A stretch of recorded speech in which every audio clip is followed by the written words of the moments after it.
Hello, everyone. We're going to get started momentarily. Start time should be at 11:02. Just want to get enough people in here, and then we'll go ahead and start the webinar.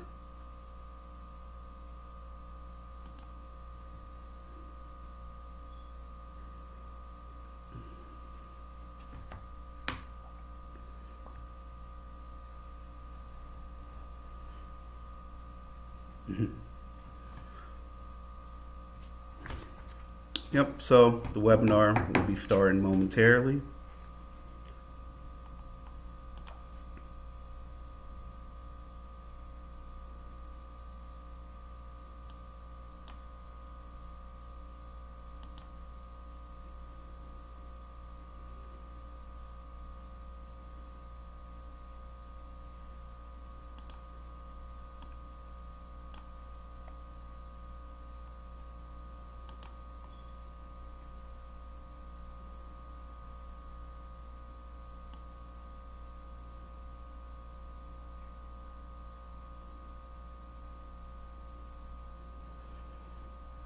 Yep, just a few more minutes.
Okay, everyone, it's at the top of the hour. We're going to give a couple more minutes to let some more people join in, so we're going to start in 2 minutes.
Okay, everyone. So, welcome to the webinar. My name is Thomas Taylor. I'm the IT specialist here at MSI, Management Systems Improvement. So, we're here today to learn about cybersecurity awareness and also having good cyber hygiene. So, what does it mean to have good hygiene? That means just refreshing, making sure everything's up to date. But, with cybersecurity, it's more or less about making sure that you have your system operating and functionally properly. What does that mean? That means having a good password and making sure everyone is good to go in your system. So, the first thing I like to start off with is having a good password. So, I know a lot of people like to use a password for every single website, such as social media. When you go to Facebook, LinkedIn, even Amazon, we don't want to remember so many different passwords. So, the best way to mitigate this is to go ahead and try to come up with a different password. Or what a lot of people say, make your password unique. Don't use your name, your birth date, or your loved one, because the hackers would try to hack into your system that way. That is called a brute force attack. If a hacker just try to guess a whole bunch of passwords and different websites or whatnot. So try to make it unique. So how would you go ahead and make it unique? Try to use 12 to 15 different characters. Use numbers, use letters, use special characters, use a question mark, use a pound sign. Just make sure, you memorize it and try to put it somewhere on your computer, encrypt it so you won't forget it. Never write down your password and put it on your desk or put underneath your computer. You never know who's watching. Someone might be cleaning up, look underneath your computer, find your password, and try to use a brute force attack. Go to your Facebook account and use any type of social engineering. Social engineering is like impersonating someone to give up their information. So do not let that happen. It happens a lot. Or as modern day, people call it catfishing. So protect your password at all times and make it unique.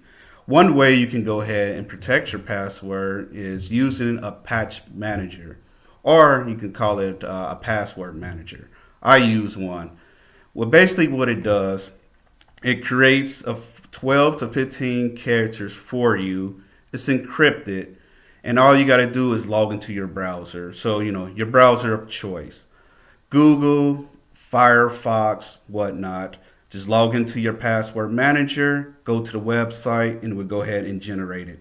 It would save you time, and you also know it's encrypted. So I highly recommend that. And so when you're also, trying to log into a website, there's this thing called two-factor authentication, or some people call it MFA, multi-factor authentication. You should always use that. I know a lot of people hate it. You got to go to your phone to get into a certain website, such as Facebook or, Amazon. But it's definitely helpful to use a multi-factor authentication. Never turn it off. That's how a lot of companies get hacked into. They have one single point of entry. They log into it. The hacker has the password, and they don't have that multi-factor authentication, so they can't verify it. So make sure you have it on. And usually what it is, it sends you a password to your phone or it will send it to your email. And usually they'll tell you put in a number and you just type it in and you have it. And also too, do not go to websites that does not have HTTPS. Well, that doesn't have the S at the end. S stands for secure. So if you see HTTP with S, you can go ahead. And if you don't, do not go to that website. Do not put in any type of information, no financial information, date of birth, because the hackers can use it. And, the other most important thing is to have antivirus. I can recommend what's the best antivirus. You can go on a search engine, browse for it, but make sure you have it. Just read up on reviews on it and make sure you have it on at all times. I know there's some websites that are kind of sketchy and you want to turn off your antivirus because you want to log into the website, but I highly recommend that you have it. And with antivirus, it scans for malicious software, malicious apps. I know a lot of people, they want to go ahead and go to certain websites without it, because you can't get through. But definitely make sure you have the antivirus on and make sure it's updated. And it scans the whole system. So if you have a small enterprise, make sure that it's up and running. And make sure your firewall, that's very important too. Sometimes you can't get to a website because of the firewall, but make sure your antivirus and your firewall is up to par. And say, for example, your computer wants you to do an update. Always update your computer. This is how hackers get into your system, vulnerabilities. So if you see Google Chrome, say update your system, Apple Music, update it. And also too, if there's a printer or a router, make sure that you're updating your firmware. Hackers, they sit there and they look at outdated systems. I know this applies more to small enterprise systems or even large corporations. I have seen that they do not update their firmware.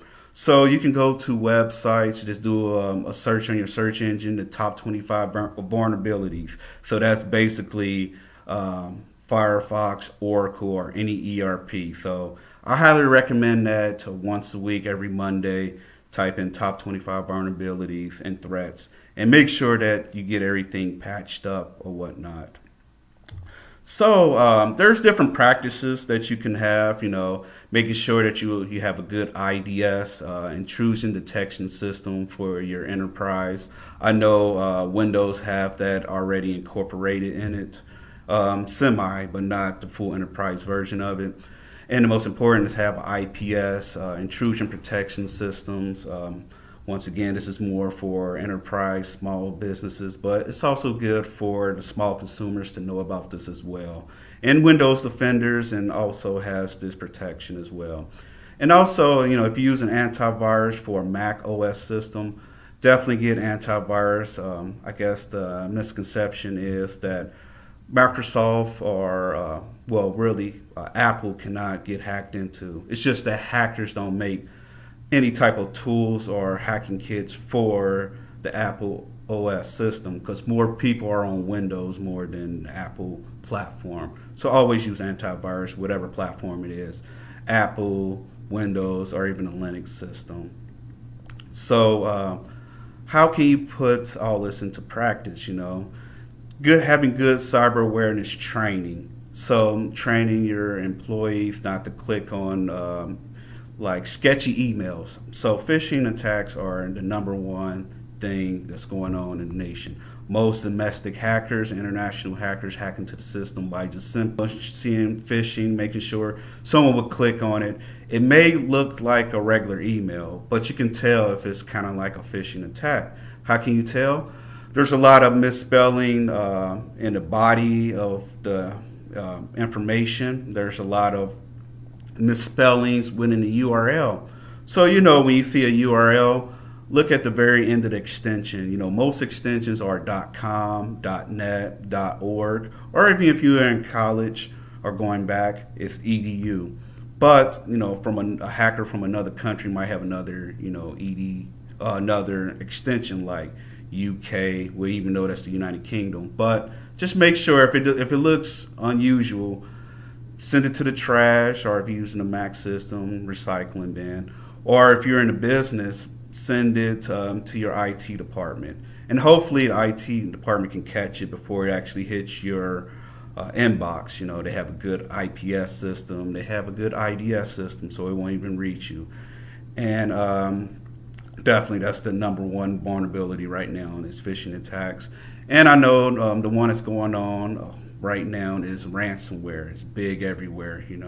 A hacker will hack into your system. They will encrypt your data. They will force you to pay a ransom. That's why they call it ransomware. But it's been recommended by the FBI that you do not pay the hackers. Don't give them any type of incentive to keep on hacking and giving away money. So what's the best way to mitigate this?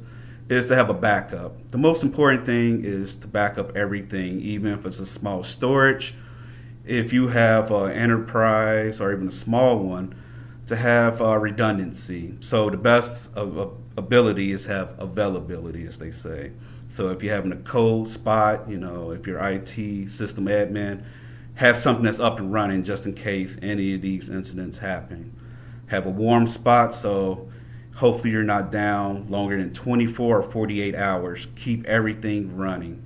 And just teach everybody, do not click on sketchy emails. I know a lot of people are going to get adwares, malware, Trojans. These can be wiped out. These aren't the big, attacks. It's mainly phishing and ransomware. So be aware of that.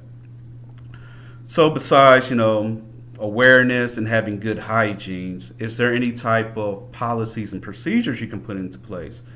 Yes, I highly recommend it. I have put policies and procedures in place in several different enterprises, from small to large enterprises.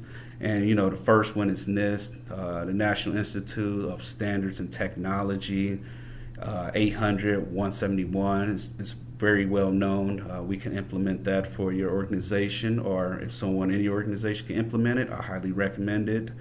The next one is the CMMC, Cybersecurity Maturity Model Certification. Fairly new implementation is going to be rolling out in the next couple years or whatnot. These are for people that deal with the DoD clients, Department of Defense. So I highly recommend, if you're in that industry, look into the CMMC. And also ISO 27001, kind of like the general standard policy. I highly recommend that as well. You can implement all these different certifications. They all kind of intertwine. But find one that you're comfortable with in your company and use it. And if you need help, just reach out and we can set up policies and procedures for you. So just to give just a gloss over just a few things, this is more for IT directors, system admins, and just good common knowledge and good common practice since we're doing cyber awareness. So what about asset control? So what is asset control? That's basically making sure that you have privileges within your company. So say you want to make sure that the incoming and onboard employee doesn't have access to the HR department, you need to make sure that they have the least privilege right in the Active Directory. So if they're in the finance department, they don't need to know what's going on in the HR department. The engineering department does not need to know what's the operation department is going on. So everyone needs to have their own silo. Make sure you're watching over everyone's information, that how many logins they're going through, because it might be a brute force attack. So if they can't get into their system, have like maybe 3 or 4 unsuccessful logout, then you got to reach out to IT. Just a safety precaution. So access control is very key to having a good cyber awareness in your organization. So what leads into asset management? Make sure that you're keeping track of all the devices that you have on your network. So if you're loaning out a computer, make sure you write down the person's name, why they're using the computer, and all the information that's stored on there. You never know, they may lose it, or you may want to donate it to someone. Make sure that you wipe out all the information, and make sure you keep track that that person has a new computer. So always have something on file of what type of assets that you have in the company. So that leads us more into auditing.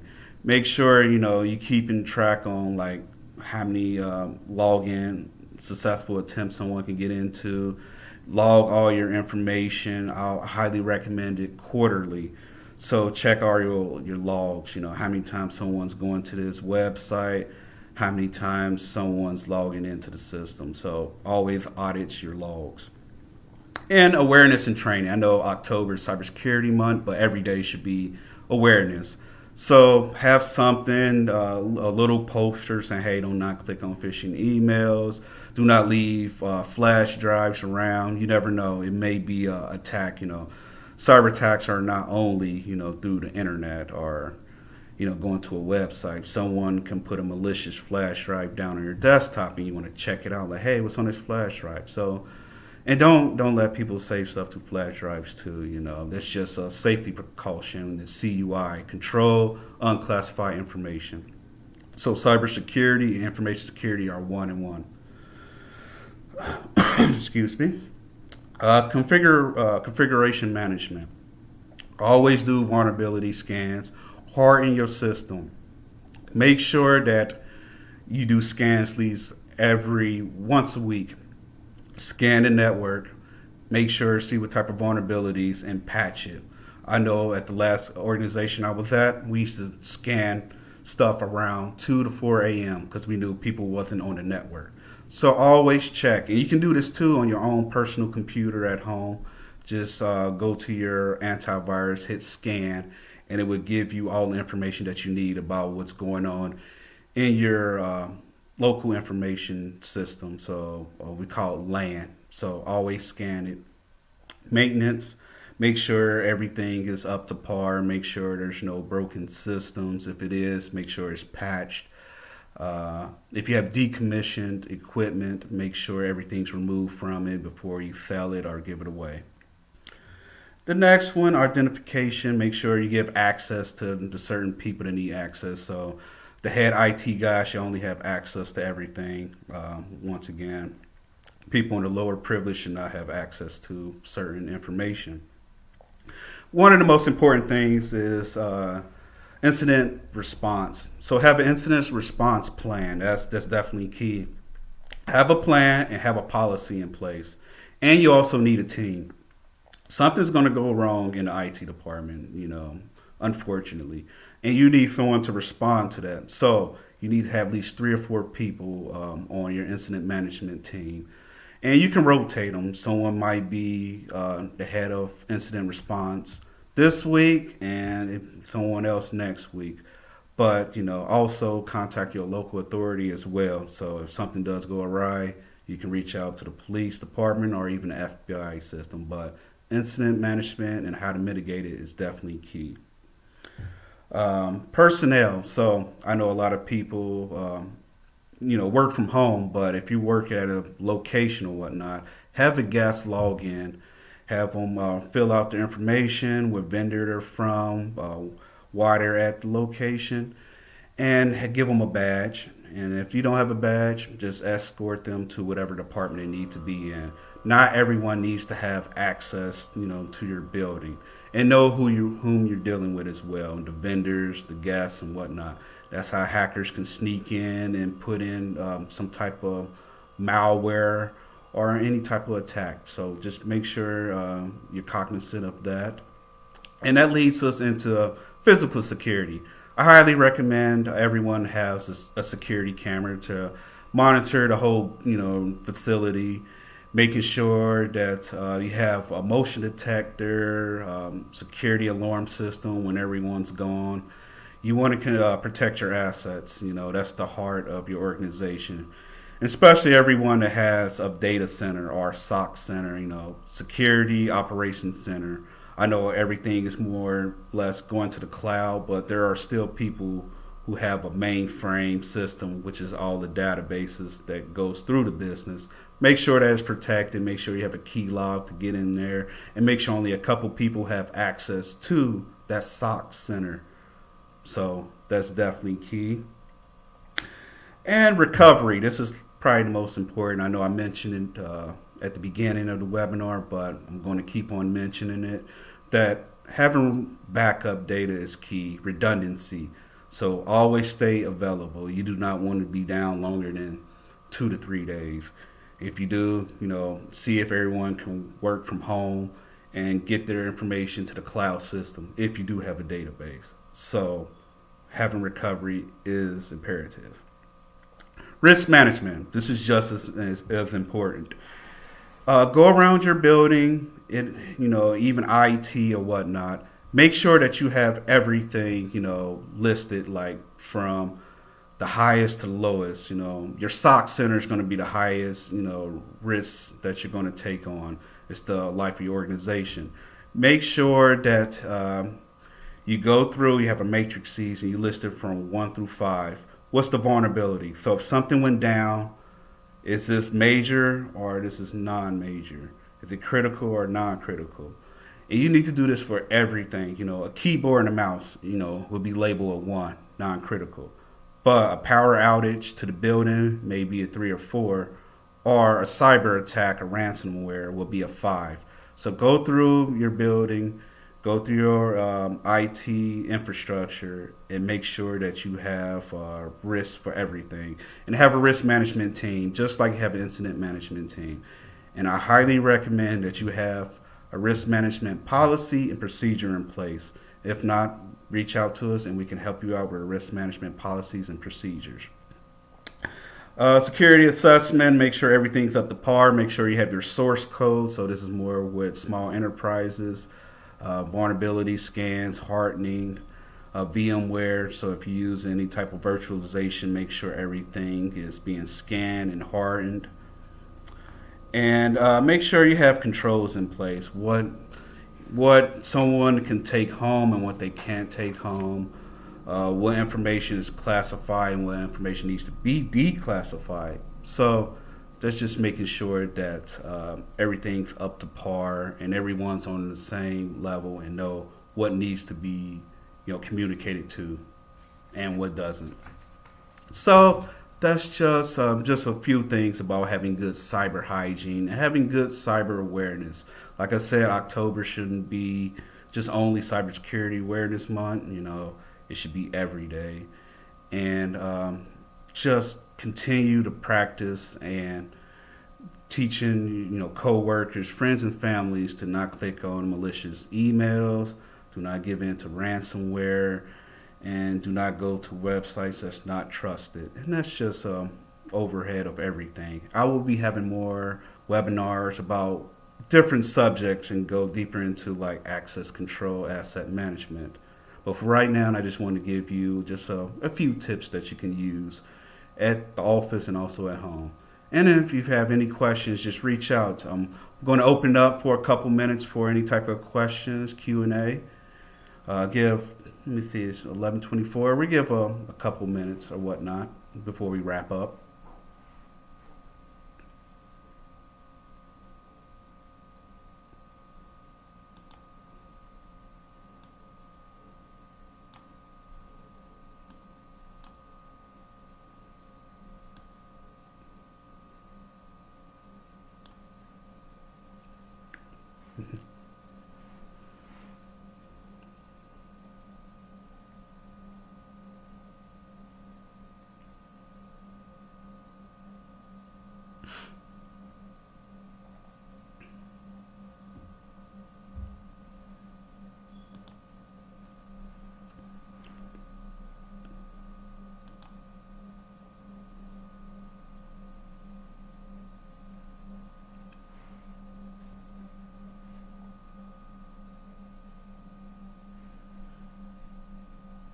So what is the CMMC? So CMC is more about, so if you're working with the Department of Defense, making sure that you have everything covered in your IT infrastructure. It's very similar to ISO 27001. So if you have ISO 27001, we can actually take that system and integrate it to the CMMC. It's not going to be rolling out to the next year or so, but it's definitely to be proactive and get certified for it. We can definitely help you out with that if you need any type of information about the CMMC. So look forward to us being certified very shortly in the next couple of months or whatnot. And there's other certifications too outside the main three: NIST, CMMC, ISO 27001. There's something called TISAX, and there's also TSAX that's also dealing with the automobile industry. We can also help you out with that as well. So any type of integration with information security, I can help you out with.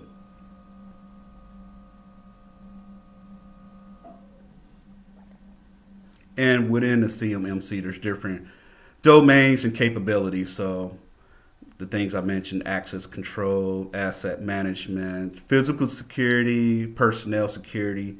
Different name, but they're still covered underneath the ISO 27001 initiative. So we just have one more minute and see if there's any more questions, related to IT or anything. And we also do um, ISO 9001, so and also AS 9100. If anyone's interested, my colleague and I can help out with that as well. So we're not only IT related, but we also do quality management as well for anyone that's interested.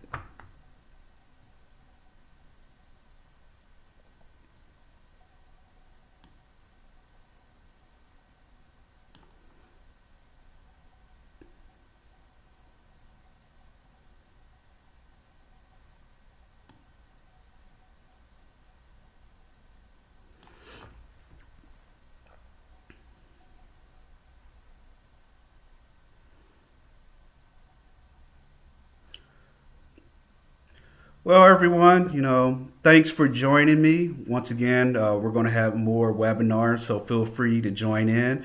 And if you have not, subscribe to MSI LinkedIn page or go to the website to find out more information. Or if you want to learn more about IT as well as quality management, reach out, to Thomas Taylor at MSI. So thanks again, and once again, always practice good cybersecurity hygiene and cybersecurity awareness. Until next time, I will see you all. Thanks again for tuning in.